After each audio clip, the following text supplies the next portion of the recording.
जालिंदर सुपेकरांना पहिला झटका। मुख्यमंत्र्यांच्या सूचक वक्तव्यानंतर जालिंदर सुपेकरांची होमगार्ड विभागात बदली।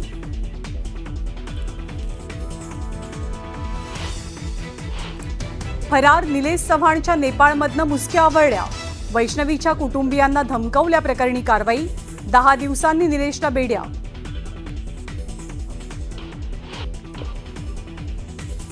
दिल्लीहून गोरखपूरला ट्रॅव्हल्समधनं पळून जात होता निलेश चव्हाण। 3775 किलोमीटरचा प्रवास करत निलेश नेपाळला पोहोचला। गोकुळ दूध संघ महायुतीच्या ताब्यात। गोकुळच्या अध्यक्षपदी नावीद मुश्रीफांची नियुक्ती। कार्यकर्त्यांचा जल्लोष।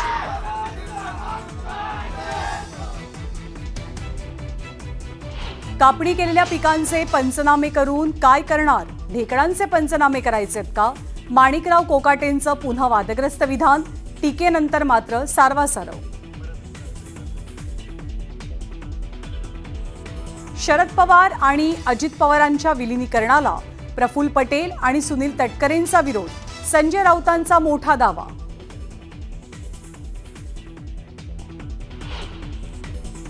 दोन 2652 लाडक्या बहिणी निघाल्या सरकारी कर्मचारी। सरकारी महिला नोकरदारांनी लाटले 3,58,00,000 रुपये।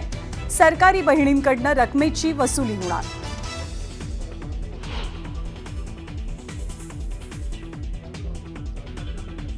बीडमधील बिंदुसरा धरण मे महिन्यातच ओव्हरफ्लो। नदीकाठच्या गावांना सतर्कतेचा इशारा। बीडकरांची पाण्याची चिंता मिटली।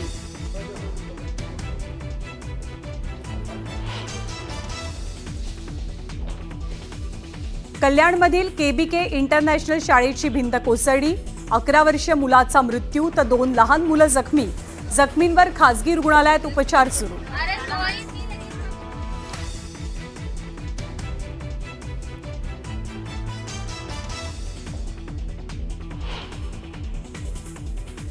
आणि आसाममध्ये पावसाचा हाहाकार। गुवाहाटीमध्ये राष्ट्रीय महामार्ग पाण्याखाली। वाहनं सुद्धा बुडाली।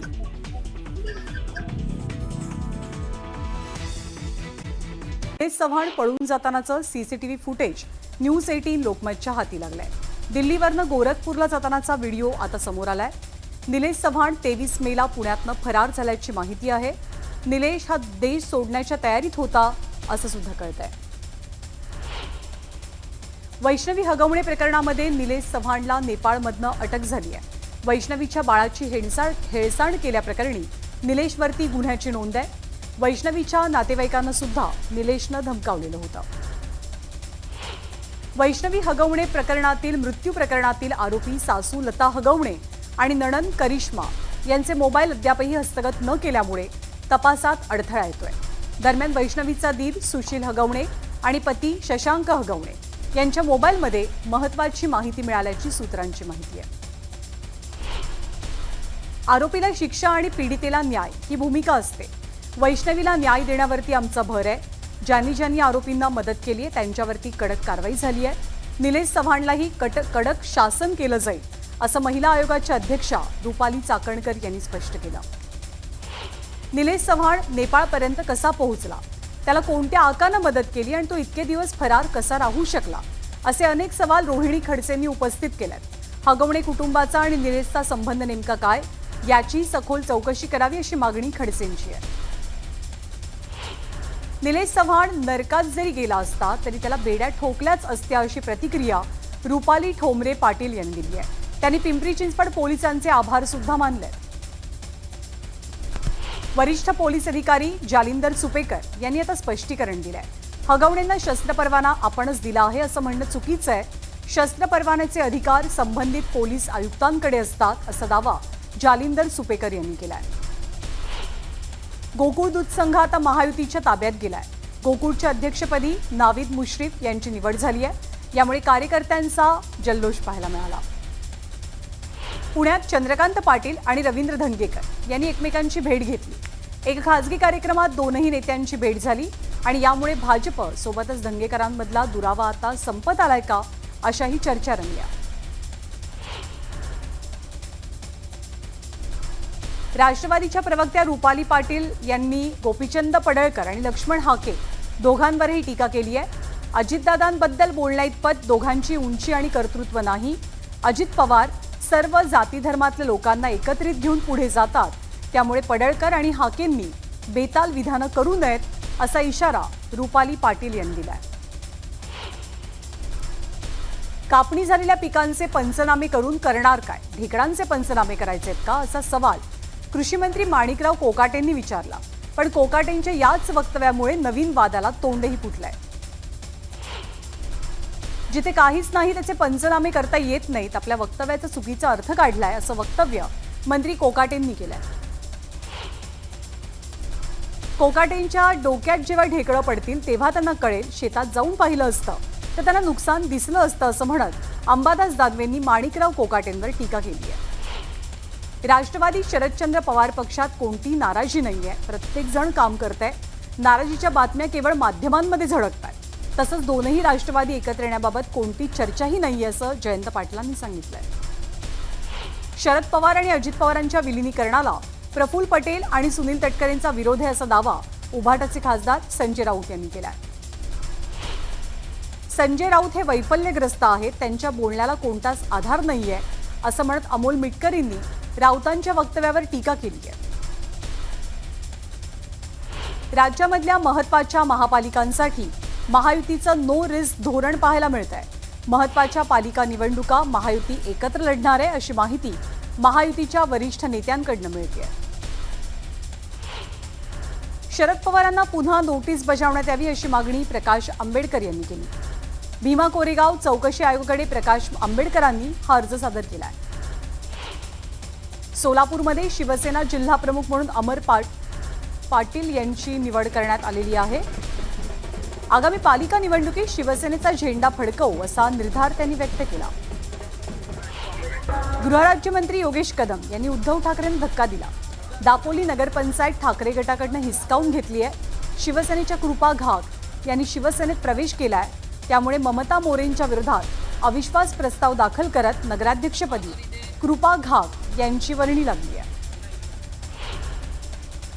पुण्यश्लोक अहिल्यादेवी होळकर यांच्या त्रिशताब्दी जन्मोत्सवानिमित्त जळगावमध्ये भव्य रॅलीचं आयोजन केलं गेलं होतं। जलसंपदा मंत्री गिरीश महाजन यांच्या उपस्थितीत रॅलीला सुरुवात झाली। जळगाव जिल्ह्यातील पहूर, जामनेर, भुसावळ आणि मुक्ताईनगर असा 300 किलोमीटर्सचा प्रवास करून या रॅलीचा समारोप केला जाईल। जालना नांदेड समृद्धी महामार्गासाठी बळजबरीनं शेतकऱ्यांच्या जमिनी घ्याल तर पोलीस आणि महसूल अधिकाऱ्यांच्या नजरा काढून टाकू असा दम अंबादास दानवेंनी दिलाय। देवमूर्ती येथील शेतकऱ्यांच्या आंदोलन ठिकाणी त्यांनी भेट दिली आणि तेव्हा ते बोलत होते। सिंधुदुर्ग जिल्ह्यामध्ये पालकमंत्री नितेश राणेंनी महावितरणच्या कामांचा आढावा घेतला। यावेळी अचानक भेट देत त्यांनी महावितरणच्या कामकाजाबाबत नाराजी व्यक्त केली। हिंगोली उपविभागीय अधिकारी कार्यालयामध्ये घरकुल लाभार्थ्यांना मोफत वाळू वाहतूक पावत्यांचं वितरण केलं गेलं। आमदार तानाजी मुटकुळेंच्या हस्ते या पावत्या वितरित झाल्या। बुलढाणा जिल्हा पोलीस अधीक्षकाच्या पदावरनं चांगलाच गदारोळ झालाय। जिल्हा पोलीस अधीक्षकपदी निलेश तांबे यांची नियुक्ती करण्यात आली होती, मात्र नियमबाह्य बदल्यांविरोधात विश्व पानसरे यांनी कॅटमध्ये याचिका दाखल केली आणि कॅटचा निकाल दिल्यावर विश्व पानसरेंनी खुर्चीचा ताबा घेतला। एसपी पदाचा तिढा सोडवण्यासाठी अमरावतीचे पोलीस आयुक्त बुलढाण्यात पोहोचले। पोलीस आयुक्त रामनाथ पोकळे नेमका काय निर्णय देणार याकडे जिल्ह्याचं लक्ष आहे।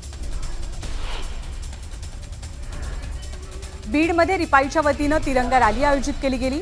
शहरातील डॉक्टर बाबासाहेब आंबेडकर पुतळ्यापासून ते छत्रपती शिवाजी महाराज चौकापर्यंत ही रॅली निघाली होती। देवभूमी द्वारकेमधला एक व्हिडिओ चांगलाच व्हायरल होतोय। हा व्हिडिओ आपण बघणार आहोत। एका मोकाट जनावराच्या धडकेत एका बाईकचा भीषण अपघात झाला।